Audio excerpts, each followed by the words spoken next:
Spoštovani gostje, drage gospe in gospodje, dragi prijatelji in prijateljice, tako vas pozdravljam v imenu Slovenskega centra za narodno spravo. Vesela sem, da se ponovno vidimo. Tokrat morda na enem dogodku, ki je malo drugačen od naših siceršnjih predstavitev, kakšnih zgodovinskih knjig ali zgodovinskih projektov, ampak prav tako sodi v eno zelo pomembno kulturo spravnega procesa. Še posebej sem vesela, da so med nami naši cenjeni gostje, arhitekt Grega Vezjak in pa naša slikarka, avtorica Nika Zupančič, arhitekt Matej Perčič in pa pesnik, predavatelj, profesor, publicist, dr. Brane Senegačnik, ki smo ga imeli lani, kot veste, čast poslušati na spominskem dnevu ob spominu na vse žrtve vseh totalitarizmov 23. avgusta. Samo nekaj misli morda kot uvod. Znani francoski filozof bolgarskega rodu Cvetan Todorov je veliko pisal o zlu totalitarizma in med drugim je pisal tudi o tem, kako pomembno je preteklost nenehno ohranjati živo v sedanjosti, predvsem zaradi tega, pravi, ker sledovi preteklosti živijo v sedanjosti v različni obliki, v različnih vrstah jezikov in potem našteva jezik pričevanj, jezik zgodovinopisja, jezik spominjanja. In mi bi lahko nadaljevali z naštevanjem, pa bi rekli še jezik pravosodja, jezik izobraževanja, jezik politične kulture, naš osebni jezik. Ampak danes bo v središču našega zanimanja jezik spominjanja. In kot vsi dobro vemo, je spomin na preteklost in pa spravni proces v povezavi s tem izjemno kompleksen in izjemno nujen, ker je po uničujočih totalitarizmih 20. stoletja to eden od osnovnih postulatov vzpostavljanja in ohranjanja demokratične ureditve. In menim, da ima simbolna spominska krajina v tem procesu neko nadvse pomembno in nenadomestljivo vlogo. Namreč opominja nas vedno znova, da nam demokracija ni dana enkrat za vselej, da si moramo vedno, v vsakem trenutku, povsod, vsak izmed nas prizadevati za to, da jo ohranjamo, da spoštujemo žrtve, njihovo trpljenje in človeško dostojanstvo, in to je velika naloga za vsakega od nas. In tako je Evropska platforma spomina in vesti s to mislijo v lanskem letu objavila natečaj za postavitev evropskega spomenika vsem žrtvam totalitarizmov. In sicer naj bi ta spomenik stal v srcu Evropske četrti v Bruslju, torej na trgu Žana Reja, to je bil belgijski državnik. V bližini so sedeži Evropske komisije, sedež Evropskega sveta, sedež Evropskega parlamenta, potem Evropski muzej, knjižnica, skratka neko tako kulturno srce Bruslja. In na ta natečaj se je prijavilo 39 avtorjev oziroma avtorskih skupin iz vsega sveta.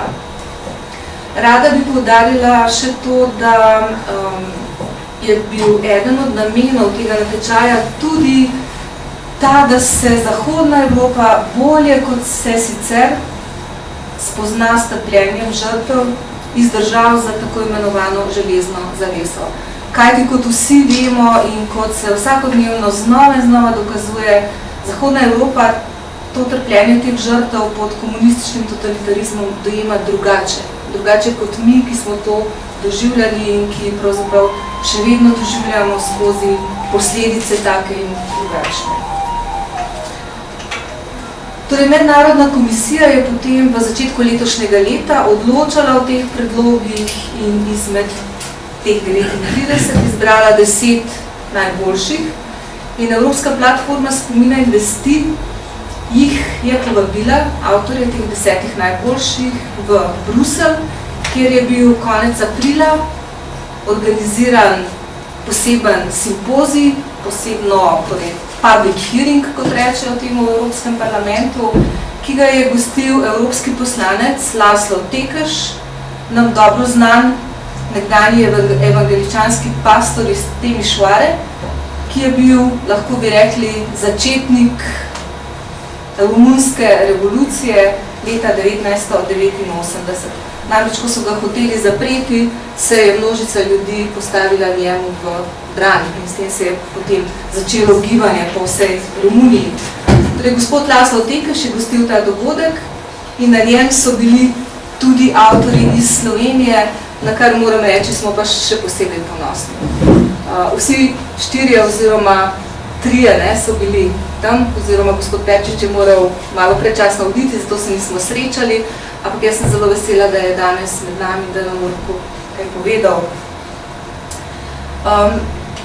Glavno nagrado, bom rekla, ali pa nekako glavna izbira žirije je bil nek umetnik iz Anglije po imenu Cvaj So, porodil je Kitajec in je imel za sabo neko celo, precej številčno ekipo, ki je različne institucije po svetu povabila, da pošljajo pričevanja žrtev.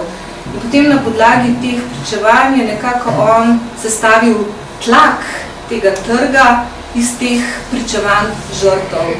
Zdaj, ocene so bile pač različne, od tistih, da seveda ni pietetno hoditi po pričevanjih žrtev, do drugih, ki so rekli, ko bodo šli ljudje čez ta trg, morda pa se ustavijo ob kakšnem pismu, ob kakšni misli in seveda na ta način počastijo spomin ali pa morda se jim porodi kakšen razmislek.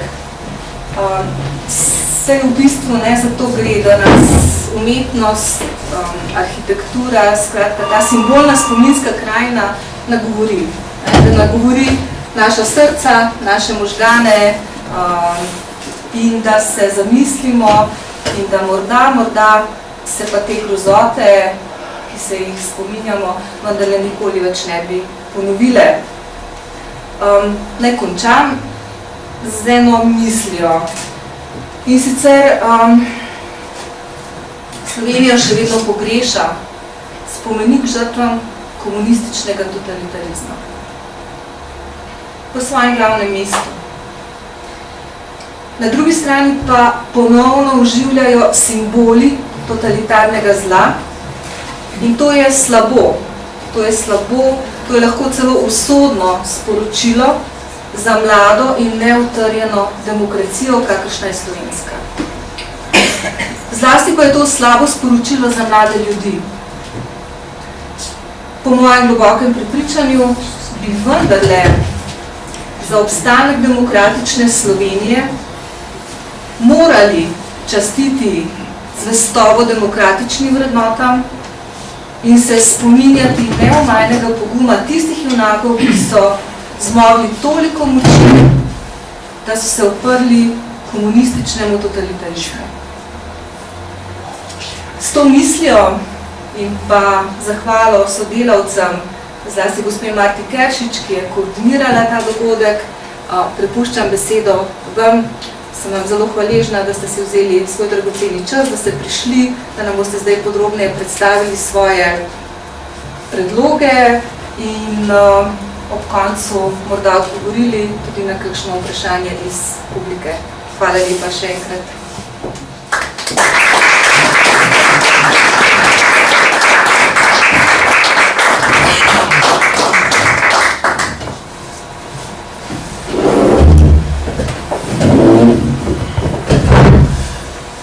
Začel. Tam se slišimo dobro.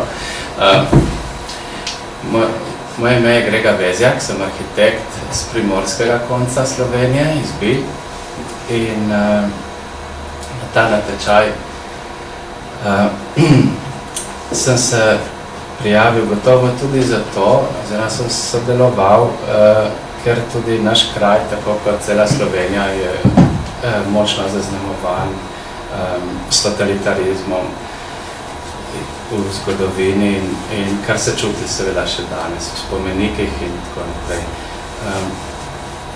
Zdaj, drugače pa me ravno tako zanimajo natečaji in spomeniki in nekrat delam.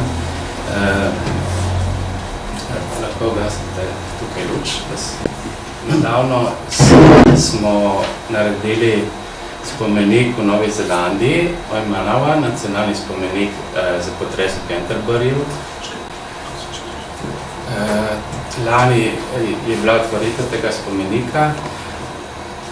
Umrlo je 185 ljudi in je bil to eden glavnih projektov obnove, pri katerem je sodelovala celotna država. In zmagal sem tudi na tečaj v Kentuckyju za vietnamski spomenik. Ta pa je še v gradnji. Morda bo končan letos ali drugo leto. No, mislim, da je treba povedati, da spomenik žrtvam totalitarizmu je imenovan vseevropski, ampak ni financiran strani Evropske unije, kar se je močno poznalo tudi pri projektiranju, pri vseh arhitektih in umetnikih, saj je proračun bil relativno skromen, kljub obsežnosti teme in ogromnemu številu žrtev. Natečaj je vodila platforma za evropski spomin in zavest. Rad bi izpostavil besede Antonija Tajanja, pri katerih sem najdel tudi navdih za ta projekt. Pravi, da je pomembno, da se spominjamo tistih, ki so bili proti, ki so nasprotovali totalitarizmu in so imeli pogum, čast in so sledili idealom in jih imenuje junake kot heroje. In ta spomenik bo postal kot večni simbol našega spominja. Mogoče bo. Ja, super. No. Pa bo. Tukaj je projekt za spomenik v Louisvillu.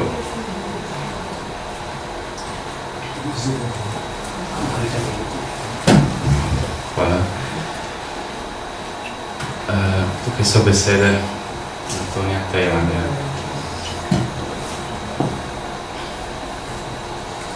Kot sem rekel, mislim, da je bistvo tukaj zelo dobro ujel, čemu je namenjen spomenik, zakaj se sploh spomenik dela. In temu sem tudi sledil, kot sem rekel. Tukaj je zračni posnetek Evropske četrti v Bruslju in tam je trg Jean Rey, ki je bil dan kot lokacija za spomenik. Tako izgleda danes.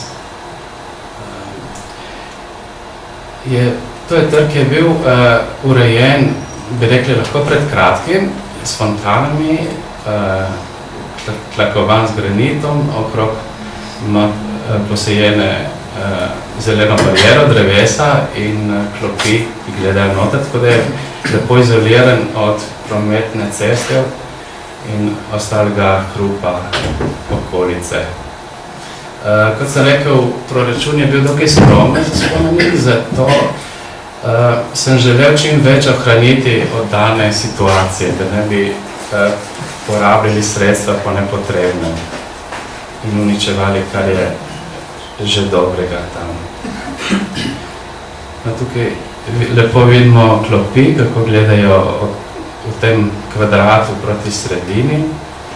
Sredina pa je prazna.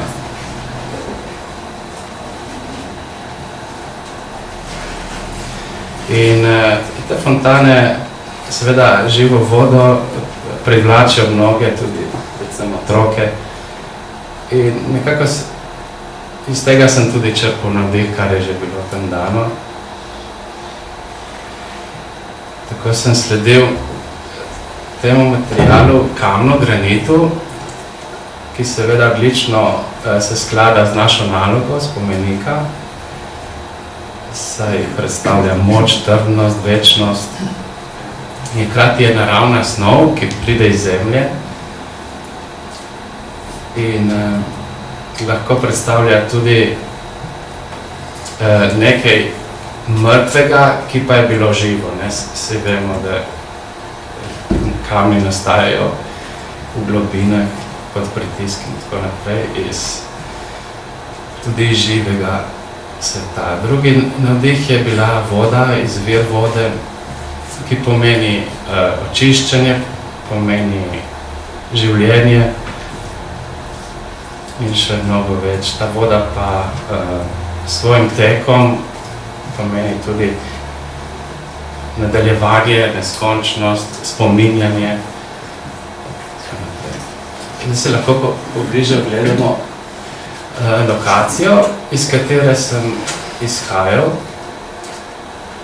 Na eni strani je ta naloga, pri kateri sem dobil moč iz besed dejanja, sem jih pokazal v začetku, potem material in zdaj pa oblika in umestitev spomenika pa mora sodelovati z dano lokacijo.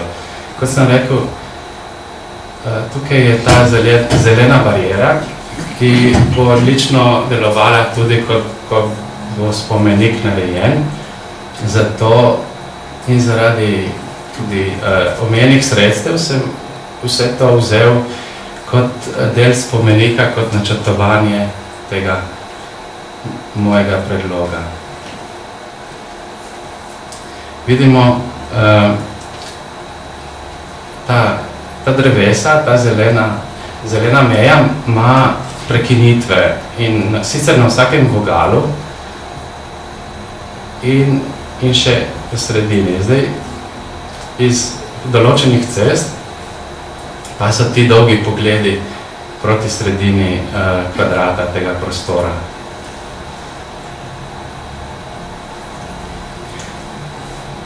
Tukaj je načrt lokacije in vidimo, na levi strani je povezovalna pot med parkom Leopold na južni strani z jezerom in zgornjim delom mesta. Ta pot je prekinjena z obstoječo fontano, pri kateri je ravno nastavljeno kot nalašč, lepo vhod v kvadrat tega trga Jean Rey. In zdaj mreža v tlaku, ki nakazuje, saj jaz sem izhajal iz tega, tako razmišljamo, da kvadrat je nevtralna oblika in mreža se lahko nadaljuje kar naprej čez meje trga, čez meje mesta in objame svet. To sodeluje z idejo spomenika, ki je namenjen žrtvam vseh totalitarizmov po celem svetu. Vidimo tukaj glavni vhod na trg in ta razmislek nasproti fontani in vhodu mi je dal lokacijo za spomenik, ki naj bo iz kamna, iz črnega granita. Črn granit deluje težko, kaže na resnost, na tragičnost dogodkov in poliran granit pa tudi v njem, verjetno ste že doživeli, v določenih trenutkih deluje kot zrcalo in se tudi lahko vidimo in nam da razmislek potem, recimo, kaj če bi bili vi v taki situaciji, kot so bile te žrtve. Iz tega sem nadaljeval z razmislekom o totalitarizmu. Ta totalitarizem deluje na ljudi, na človeka iz vseh strani in sicer tako, da mu omejuje svobodo, da pritiska na njega, dokler ga ne uniči. Ne? In to je nakazano tukaj in posledica tega v mojem razmisleku je, da kamen se vda in postane ubočen. Zdaj pa nekam ta masa pa nekam mora iti, ne? Preide na drugi nivo, ne more več bivati na tem zemeljskem nivoju, ampak se dvigne v zrak. In iz tega pride potem ideja za obliko tega spomenika. V določenem lahko vidimo tudi križ v tlorisu te oblike, te simboliki. 3D pogled na situacijo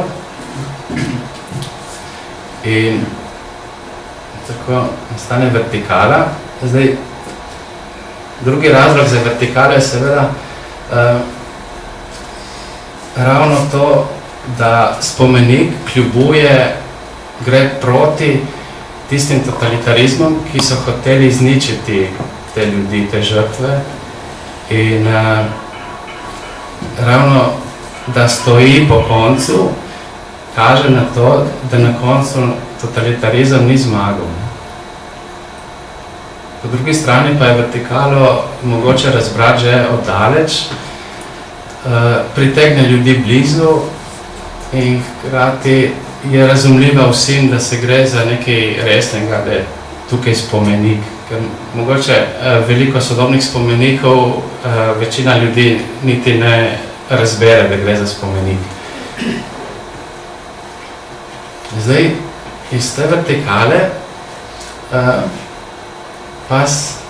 pa začne iz vrha, začne teč voda dol, katera pride ven iz zemlje v obliki fontan in potem simbolično zalije mesto in svet in prinese novo energijo in zgled in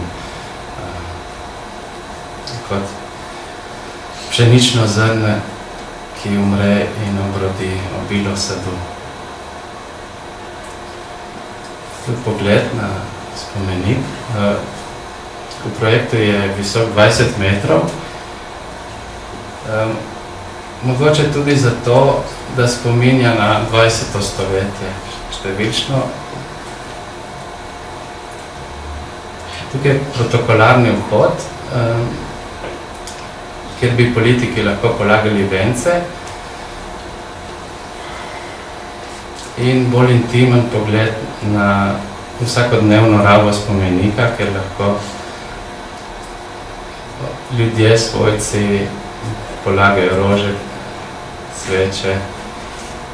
Zdaj, v tem pogledu se lahko vidi tudi voda, ki teče dol po kamnu, neutrudno, počasi curlja na vseh straneh, kar lahko simbolizira tudi solze. Potem se ozremo proti vrhu in v nebu vidimo odsev sonca, vidimo vodo, ki pride iz vrha.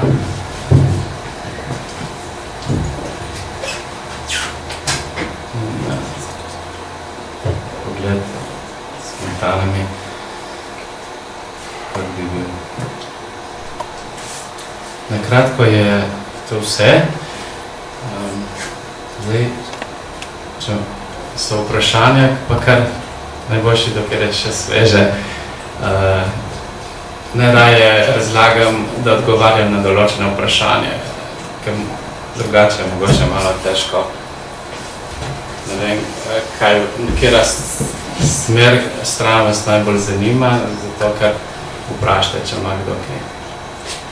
Lahko tudi jaz najprej vprašam, gledajte, zanima me, koliko časa se je ta spomenik gradil, vse skupaj, ne, po projekciji, ki ste jo dali, ne.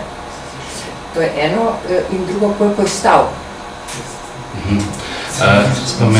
Spomenik ni še narejen. Ja, sploh ni. Ne, tukaj je projekt in mogoče žal zame ta spomenik ne bo narejen, zgleda. Zbran je bil en drug projekt in dali so pa rok enega leta danes in omejitev proračuna na $500,000 evrov. Zdaj za primerjavo $500,000 evrov je bil tudi proračun za ljubljanski spomenik vsem padlim v vojnah, ki se je nedavno zgradil. Na koncu je pa stal več kot milijon. V Novi Zelandiji spomenik 185 žrtev pa je bil proračun $7 milijonov približno. Vlasti Slovenska tiskovna agencija. Kaj bo s tem vašim projektom? To se pravi, to pač ni bil izbran, ali je izbran drug projekt v Bruslu. Govorili ste o evropskem proračunu, najbrž ne, $500,000.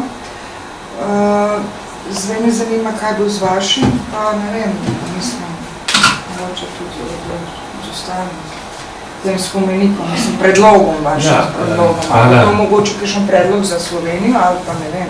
Hvala za vprašanje. Moj spomenik, verjetno tako kot ostali, ki niso bili izbrani, bo ostal kot ideja.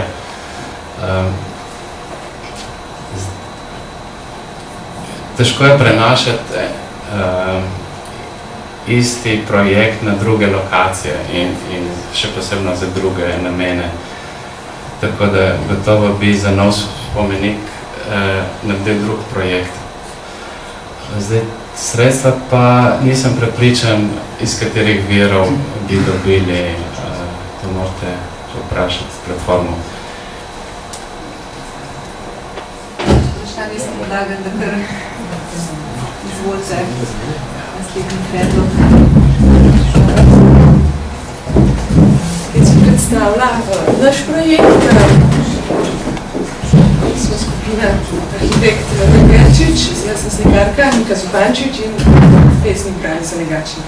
Pa bom kar prebrala nekaj uvodnih besed, potem bom pa prepustila besedo arhitektu, da večkrat bolj arhitekturno razloži in pesniku za idejno skico.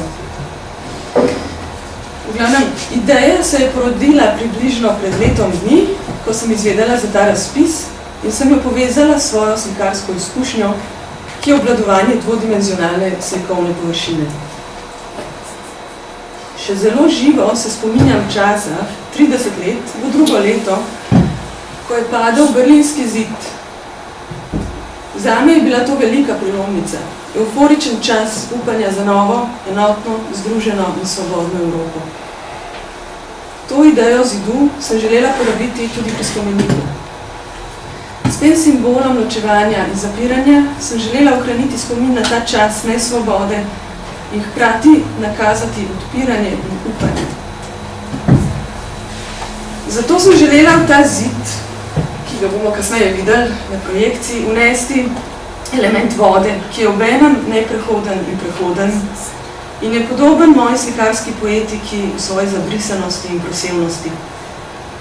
Element katarzičnosti pa je v tem, da se ta vodni zastor ob približanju ustavi in omogoči prost prehod. Ker pa je bilo vse to treba postaviti v arhitekturni kontekst in vsebinsko domisliti, sem k sodelovanju povabila odličnega mladega arhitekta, delujočega doma in v tujini, predvsem na Dunaju, Mateja Perčiča in pesnika dr. Braneta Senegačnika, ki ga ni potrebno posebej predstavljati. Pretehtali smo koncept in v skupinskem premisleku se je zasnova pomembno obogatila z arhitektovimi in pesnikovimi idejami. Prostorsko vizualizacijo, poznavanje materialov ter umestitvijo vertikalnega elementa in pesniškimi besedili je tako nastala sinteza in vsebinsko pesniška artikulacija vertikalnega in horizontalnega principa, ki jo povezuje dramaturški lok vode.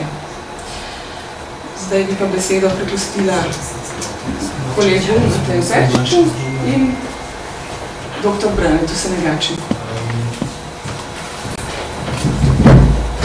No, mogoče še eno čisten tak pogled iz moje strani. Smo bili povabilo od kolegice in prijateljice Nike, če bi sodeloval pri tem natečaju in ekipi. Zdaj se mi je zelo dobra ideja, da smo tako ekipa treh čisto drugačnih, nekaj nas očitno povezuje ljudi z različnih poklicev, tako Brane iz sveta literature, potem Nika iz sveta slike in dajmo reči iz nekih prostorskega poklica in da ne bi skupaj poskušali zasnovati tale idejni načrt. Kot je že Grega povedal, tukaj so sredstva zelo omejena, tako da tudi načrt mogo nastati zelo nehitro, ker idejo treba časovno v enem krajšem času zgenerirati. Vsi moramo tudi, imamo še kakšno drugo delo in smo pač mogli zelo v kratkem času zelo močno napeti v bistvu naš možgalni šum. Mogoče jaz bi sam predstavil prej najprej prostor, ker potem bo zagotovo Brane to bolj obširno povedal. Zdaj, nekoliko je predstavil že Grega. Ta trg gre za en novej, jaz bi mogoče še tukaj dodal, da gre za en novejši trg, tudi okolica je zelo nova, tako da ta trg nima neke duše, ki jo trgi z neko tradicijo dobijo in še išče to identiteto. Ta trg, ko je zdaj zasnovan, stavbe okoli so se komaj dobro zgradile, te najvišje, in trg je tudi obdan s tem zelenjem, ki po eni strani lepo razmejuje od prometa, po drugi strani pa tudi ta trg nekako ga omeji, namreč loči ga od teh hiš. Torej, ta trg, običajno so trgi vezani na fasade, ki ga obdajo.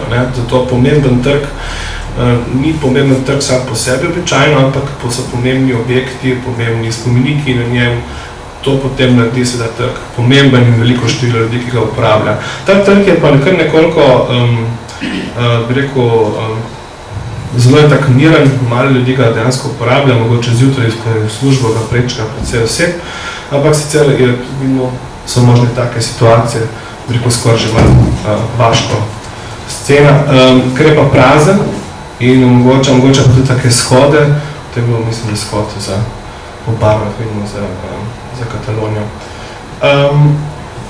Jaz mislim, da bo zdaj kar prevzel Brane, pa bomo mogoče potem še kaj malega dodal. Hvala. Ker imam ponovadi težave s tem, kako končati z govorjenjem, bom rajši kar bolj strnjeno prebral nekaj misli. Torej, osnovna ideja natečaja za ta spomenik, ki ga je razpisala Evropska platforma spomina in zavesti, je spomin, kot je že dr. Valič Zverova uvodoma povedala. Torej, spomin na žrtve vseh totalitarizmov, ki so zagotovo najusodnejši dogodek v družbeni zgodovini 20. stoletja. Upajmo, da samo 20. stoletja. Spomin pomeni najprej priznanje, torej priznanje, da vse žrtve vseh totalitarizmov sploh so. Vemo, kakorkoli se to mogoče sliši absurdno, vemo, da to žal ni absurdno in je to žal treba poudariti. Že to priznanje bi pomenilo veliko spremembo v zgodovinski zavesti, naši zavesti o tem, kakšna družba smo, kje sploh smo in kam smo namenjeni, kam gremo. V posebni meri to velja tudi za prostor, v katerem naj bi spomenik, katerikoli pač že je bil izbran in bo stal, če bo stal, namreč zahodnoevropski družbi, ki ima s tem spominom neke hude težave. Druga stvar, ki naj bi oklical tak spomenik v zavest, je človeško trpljenje in bolečina, s katerim je bilo 20. stoletje ob vsem napredku in optimizmu tako zelo prežeto, kot najbrž komaj katero. Misel na bolečino žrtev, mi tukaj govorim v ednini, ker nekaj bi šlo zame osebno, ampak ker je v takšnem odnosu vsak človek, torej misel na bolečino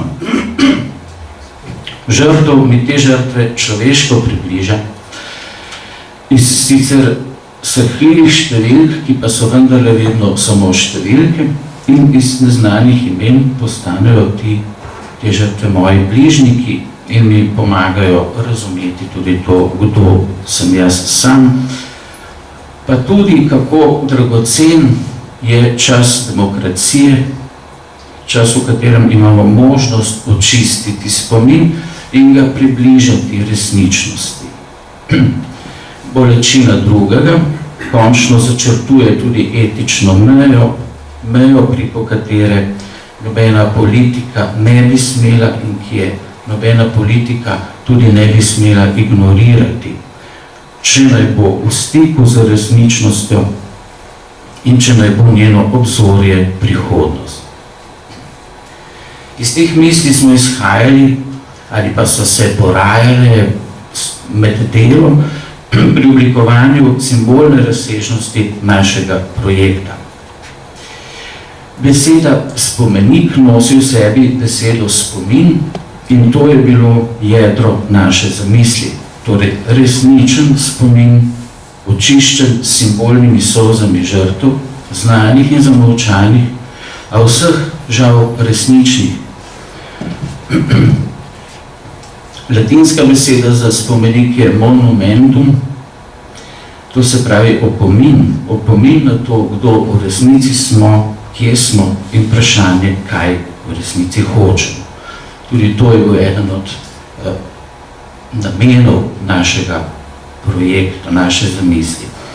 Skratka, opomin na to, kaj hočemo, opomin na to, ali res hočemo živeti resnično življenje, katerega največji sovražnik je v našem času bil, nisem čisto prepričan, če lahko tukaj uporabljam pretekli čas, totalitarizem, tak ali drugačen. No in zdaj bolj konkretno o izvedbi teh zamisli. Totalitarizem ne sprejema človeške resničnosti, ki je svobodna in odprta, temveč jo deformira, zato da bi jo podredil svojim idejam. Simbol te deformacije so zidovi, ne samo fizični, temveč tudi kulturni, ki naj bi ljudi ločili od njihove lastne zgodovine in tradicije, in etični, ki naj bi ljudi ločili drugega od drugega in končno celo od samega sebe, od pravega stika s samim seboj. Osrednji element spomenika, zid, ponazarja to skupno značilnost vseh totalitarizmov, postavljanje umetnih meja resničnosti. Zgrajen naj bi bil, moram pravzaprav reči, ker projekt ni, najbrž tudi ne bo realiziran, iz rahlo prosojnega betona, v katerem ga naj bi bile upisane misli oporečnikov različnih narodov, misli o totalitarizmu in svobodi. Črke naj bi bile drobne, tako da bi jih bilo mogoče prebrati šele, ko se jim približam. Od blizu pa je mogoče jasneje videti tudi obrise ljudi, žensk, moških, otrok, na drugi strani zidu, na drugi strani trga. Torej, šele osebni napor omogoči človeku videti onkraj usiljenih meja. To je ena od zamisli. Tudi onkraj zidu so ljudje, resničnost je večja od ideološko ponarejenega sveta. Prehod skozi zid, kot je bilo povedano, bi zapirala vodna zavesa, vodni zastor. Ako bi se temu zastoru dovolj približali, bi se vodni tok prekinil in bi bilo mogoče stopiti skozi zid. To pomeni tudi fizično izstopiti iz lažnega, zazidanega sveta. S tem bi bilo ponovno nakazano, da si je za resnico treba prizadevati tudi v navidez brezizhodnem položaju. In da te resnice ni mogoče odkriti brez osebnega angažmaja. Skratka, ta tehnično delovanje tega zidu, če tako rečem, bi ponazarjalo simbolno držo ali pa korak, ki je potreben za to, da se resnici ali resničnosti približamo. Veliki trikotni obelisk, ki smo ga poimenovali antislavolog, ker je obrnen navzdol s svojim vrhom, skratka sprevrnen, in katerega stene bi bile preolečene z rjavečim jeklom z obe površine, bi ponazarjal 3 totalitarizme evropske zgodovine. Pot do tega obeliska, ki bi vodila skozi prekinjajoči se vodni zastor, bi bila plitvo, zelo plitvo prelita z vodo, ki bi simbolizirala solze žrtev vseh totalitarizmov. Celoten spomenik tako bi stal v čast spominu teh žrtev in bil hkrati s temi solzami simbolnimi tudi posvečen. To se bi lepo videlo iz latinskega naslova tega spomenika. Uradni naslov tega projekta je v latinščini, preprosto iz tega razloga, ker je to edini sprejemljivi jezik vse Evrope, vsaj zahodne Evrope, pa v nekem historičnem smislu mogoče tudi vzhodne Evrope, ki je jezik pravzaprav celotnega prostora in ne pripada nobenemu od njih ekskluzivno. Če so vprašanja, ali bi mogoče Matej še dopolnil?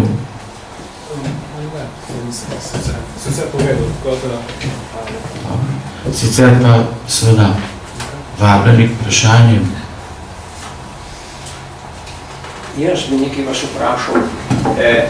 Za ljubljanski spomenik, ki ni nič lep in me zelo nervira, je bil tudi razpis. Niste mislili, da bi se, ker moram nisem mogla prav začel, oba vaša predloga sta mi všeč. Imata lepo neko estetiko in tudi seveda neko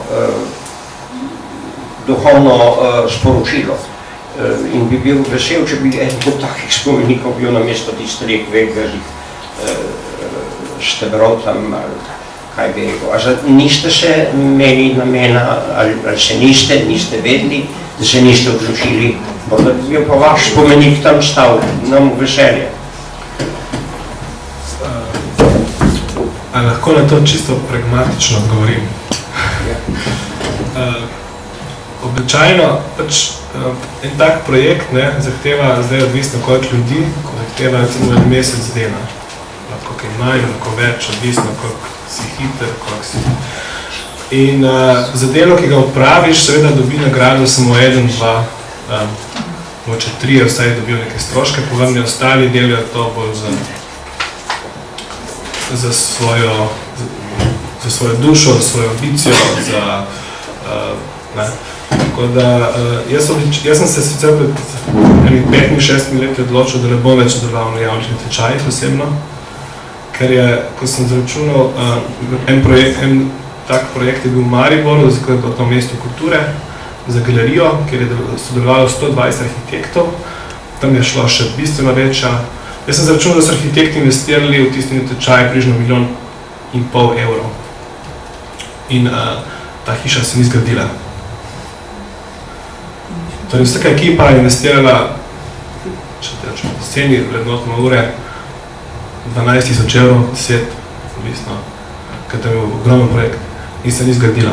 Tako da to je tak odgovor, jaz rajši delam stvari, ki da se bodo gradile. Veliki projekti so lepi, imajo močne pomene, ampak življenje je sestavljeno iz majhnih delčkov. Vsaka hiša, vsak prizidek, vsaka pasja uta ima tudi svoj pomen in če se zgradi, je bistveno boljša, kot kar vsi tisti projekti veliko sežni, ki ostanejo na papirju. No, še en komentar temu. Še jaz tako na močno glas govorim, malo mi je še ostalo od moje profesorske prakse, da bi me slišali brez tega. No, ampak, torej, veste, vsako ustvarjalno delo, ki ima več kot samo kot navadna betonska stena, neka opora, je vedno vprašljivo ali bo realizirano ali ne. In vi, arhitekti, ste umetniki tudi, ne samo neki zidarji no in pač to se vedno izpostavljate tej nevarnosti, da ne bo to realizirano. Vsako umetniško delo, jaz se poznam pač na delo Peresa, pisanje knjig, ja, je vedno samo v dilemi, ali bo to sploh realizirano. Zadnje čase pa sploh je knjiga eno tako nekurantno blago, da jo napišemo. In jaz sem eno stvar delo 12 let, je na zadnje bila zelo odlikovana s Zoisovo nagrado Magnizne, zato da ne niti enega evra honorarja. So mene kakšno leto matrali, najprej sploh neč, kdo bo pa to bral, se to je znanstveno, potem so mi bili toliko naklonjeni, da so rekli, bomo ti tiskali knjigo, če pa neseš 6,000 evrov. Ampak tukaj je situacija mrček drugačna. Tukaj je situacija, kot da bi 50 ljudi pisalo isto knjigo in oni bi objavili eno. Pri tem morate imeti samo zavest, tako kot jaz. Ja, 50 igrek, moje je najboljša. Lahko še jaz? Ne, se pravičujem, mogoče ste vprašali vseh s tem vprašanjem. Ta natečaj v Ljubljani sem zasledil in iz več razlogov pa nisem sodeloval na njem. Najprej, prvi razlog je verjetno ta, da projekt za spomenik na tisti lokaciji že imamo in ga je narisal Jože Plečnik in sem ocenil, da ne morem narediti boljše. Drugi razlog bi bil, zakaj nisem sodeloval, je pa razpisna dokumentacija, ki mi ni bila blizu. Recimo, že takoj je bilo povedano, da nobenih simbolov se ne sme uporabljati, ker če ne bo izločen iz konkurence. In tretji razlog pa mislim, da sem ocenil, da tudi če bi narisal, da praktično ne bi imel možnosti, da bi moj projekt bil izbran. Mogoče nekaj dodam, tudi tukaj, ker je bil ta natečaj, bilo je 10 projektov in se je lepo videlo tudi ta razlika, razmišljanje ljudi, ki prihajajo, zdaj jaz ne vem, smo mi na vzhodu ali na sredi ali kakorkoli, pa bolj te, ki prihajajo čisto iz zahodnega, ne. To je čisto ta razlika med tem različne umetnosti z vidika materijala, z vidika materialnosti ali pa z vidika koncepta. Torej, na zahodu razmišljajo zelo bolj konceptualno. Torej, več dajo na ideji, bistveno manj pa na mogoče tam, kar je nekem družbenem angažmaju, manj pa na tem, kar je dejansko na koncu narejenega. In vedno so v neki družbi take ideje in recimo zdaj trenutno bolj živi, bistveno bolj všeč, spredi so na prvih 2 mestih, 3 so bili v bistvu konceptualni projekti. Torej, to je bilo bližje In to seveda tudi kot arhitekt malo poštevaš vsem takih tečajih.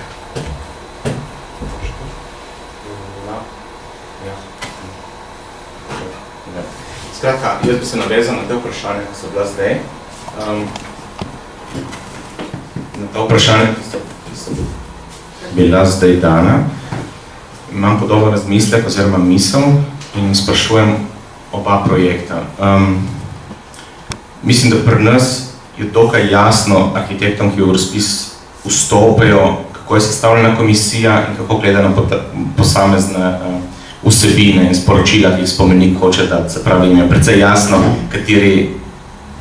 katera govorica ne bo imela možnost in katera vsebina bo izpadla iz tega procesa. Ampak oba projekta tukaj sta bila pogumna v tem, da sta izpravila tudi elemente klasične arhitekturne govorice, se pravi zid in stebr. In me zanima, kako gledate na to, da se to umika zdaj. Tudi iz takih projektov, kot so spomeniki, ki ne bi nagovarjali javnost, ne bi bili vidni. Tukaj pa se tudi arhitekti po tem modnem trendu umikajo v čim bolj nevidno sfero, čim bolj v spomeniki, čim bolj tiho govori ali pa ga sploh ne opaziš. Kako gledate na ta koncept in zakaj ste se odločili za drugačno pot?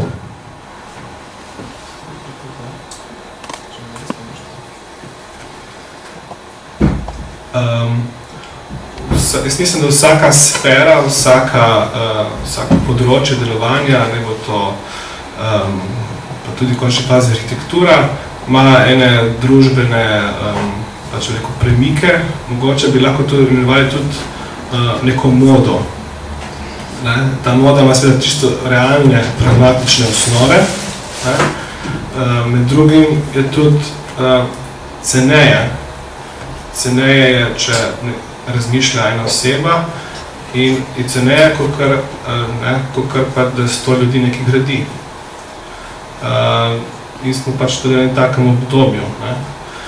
Tudi pri tem projektu je bilo zelo močno poudarjeno, da se treba držati budžeta. To je eno. In drugo so pa, arhitektura imela vedno neke svoje obdobja, ko je že Plečnik, ko je bil na Dunaju, se je šlo obdobje secesije, ki ga on potem sicer z enim projektom celo zasledoval, potem ga je pa odločno zavrnil in nikoli več omenjal v smislu dobre arhitekture. Takih obdobij kasneje v 20. stoletju je še kar par, ki so nekako zavili in jaz mislim, da tudi to obdobje bo podobno.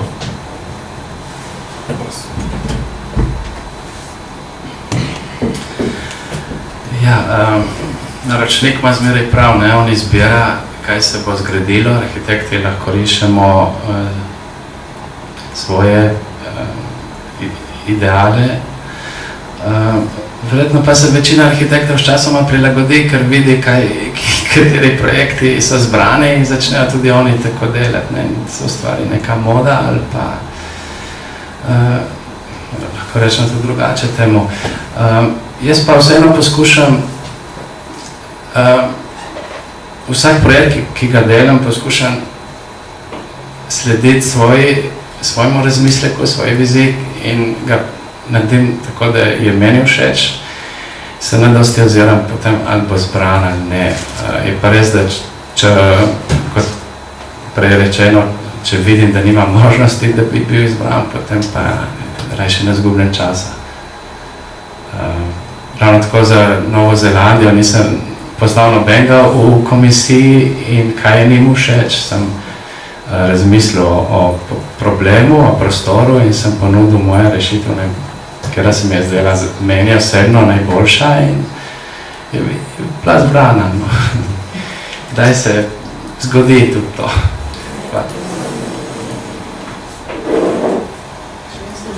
Jaz kot slikarka seveda sem človek materialne izkušnje, dela s barvami, platnom. Tako da je zame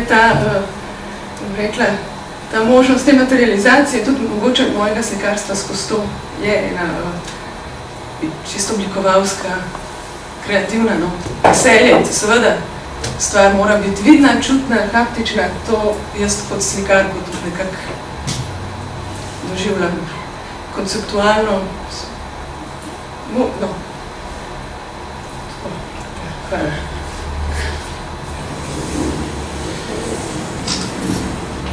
to, ko je bilo omenjeno konceptualizem, tako imenovani konceptualizem, ki se na vseh področjih umetnosti v sodobnem času kaže, je seveda pojav, ki gotovo je zgovoren, ki nekako priča o identiteti ali pa neidentiteti tega časa in te kulture, in je pač po mojem prepričanju znak res krize pravzaprav in brez vsebinskosti tega časa. O čemer so seveda govorili nekateri ljudje že na začetku 20. stoletja in skozi njo, ampak težava tega je, da gre ta čas pač vedno bolj veselo v tej isti smeri in da se teh problemov pravzaprav sploh ne zaveda. In to ni samo problem, da tako rečem, klasičnih totalitarizmov, ampak tudi nekega nevidnega totalitarizma, ki se v bistvu z ideali te družbe znanja, kot se imenuje, in njenih rezultatov, ki so pač v tehničnem obvladovanju vsega, ki se pač nadaljujejo. In kot rečeno, glavna težava je, da se tega problema pravzaprav sploh ne vidi ali pa se občasno vidi za tiste, ki smo recimo nekoliko starejši, pa imamo vendarle še kakšno drugo izkušnjo. Mislim, da je to še kar frapantna stvar, ki je kolega Vezjak omenil, jaz tega nisem vedel, ker seveda se sicer sploh z arhitekturo ne ukvarjam, da je bilo v razpisu za spomenik v Ljubljani to, da ne sme imeti nobenih simbolov.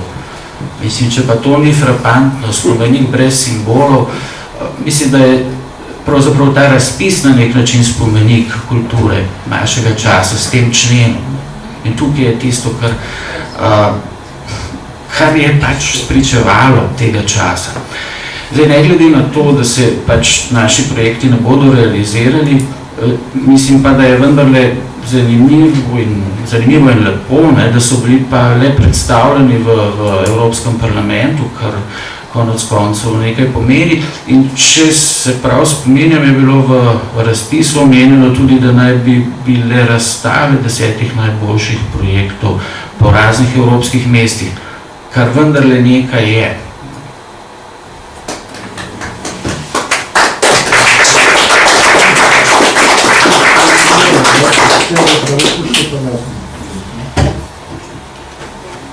Jaz bi ga vprašal, če... Zdaj, videli smo, da ta trg je neka precej nova stvar, kakor sem razumel, obdan z novimi stavbami, ki so, morda se motim, ampak kakor sem videl, sem se ustvaril tako podobo, da so to zrasle bolj ali manj v tem okolju, v tej miselnosti funkcionalizma, ki ga je profesor ravno kar omenil.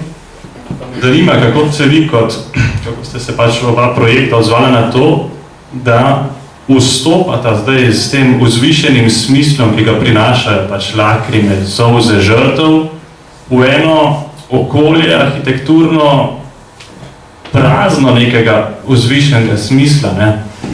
Kako s tem vzvišenim smislom prodreti v sredo te izpraznjenosti? Vam je to predstavljalo kakšno težavo? Kako ste se na to odzvali?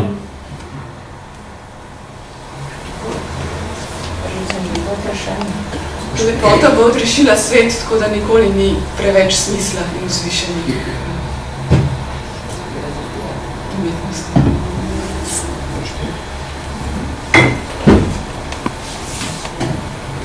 Hvala za vprašanje. To je gotovo vedno težek razmislek, kako odgovoriti na situacijo v prostoru, ne glede, ali se gre za zgodovinsko ali novo v tem primeru.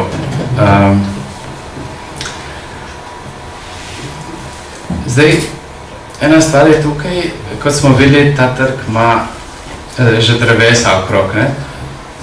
To je že pomenilo eno tako olajševalno okoliščino, da bo prostor okrog spomenika bolj posvečen kot tisti prostor okrog novih stavb. Taka barijera mi je se zdela zelo ugodna, zato sem to pustil in poudaril. Je pa res, vseeno se vidi ta kontrast in jaz nisem hotel podleči tem novim stavbam brez te pietete, saj prostor deluje dobro za ljudi, mislim, če ima različne elemente različnih stvari, da ni preveč enega, da ni preveč drugega. Zato nalaž nisem, kako bi rekel, moj spomenik nalaž predstavlja klasičen spomenik, vertikalen, da dopolni tisto, kar manjka v prostoru.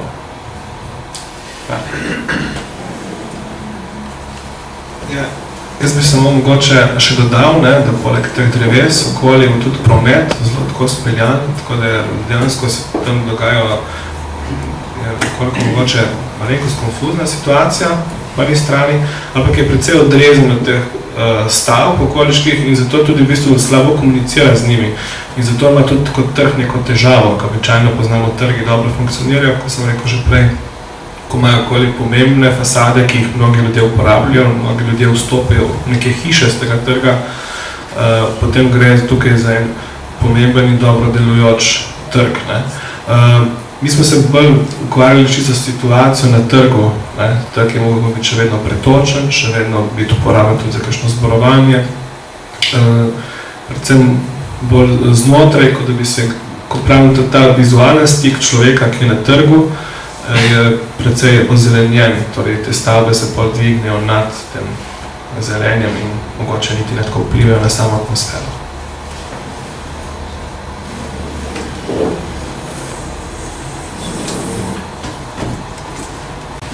Vprašanje.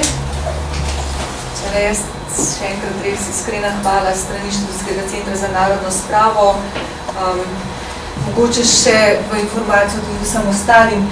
Res je platforma Evropskega spomina bila pobudnik tega natečaja, sicer pa pri njem sodelujejo še mesto Brusel, ki je pač lastnik tega prostora, in pa Evropska komisija.